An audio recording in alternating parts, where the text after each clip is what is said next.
Pandharpur corridor माध्यमातून पंढरपूरचा विकास व्हावा यासाठी पंढरपूर कॉरिडॉरचा निर्णय घेण्यात आला। या संदर्भात पंढरपूरमधील व्यापाऱ्यांशी चर्चा सुरू आहे। 80-85 व्यापाऱ्यांनी या कॉरिडॉरला संमती दर्शवल्याचं पालकमंत्री जयकुमार गोरेंनी सांगितलं। तर सर्वांना विश्वासात घेऊनच कॉरिडॉरचं काम केलं जाईल असंही त्यांनी स्पष्ट केलं। पंढरपूर हे जागतिक असं भक्ती केंद्र व्हावं अशी भूमिका मुख्यमंत्री देवेंद्र फडणवीसांची असल्याचंही त्यांनी यावेळी सांगितलेलं आहे।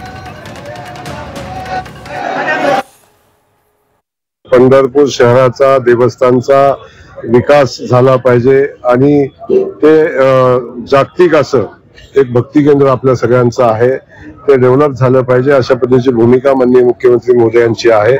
व्यापारी बांधवांशी त्या अनुषंगिक चर्चा चालू आहे। मला वाटते 80 ते 85% व्यापारी बांधवांनी संमती दाखवलेली आहे। आणखीन काय स्थानिक नागरिक असतील त्यांच्याशी चर्चा केली जाईल, पण मी तुम्हाला क्लिअर सांगतो या सगळ्या लोकांना विश्वासात घेतल्याशिवाय, त्या सगळ्या लोकांचं समाधान झाल्याशिवाय आम्ही कॉरिडॉरचं काम चालू होणार नाही।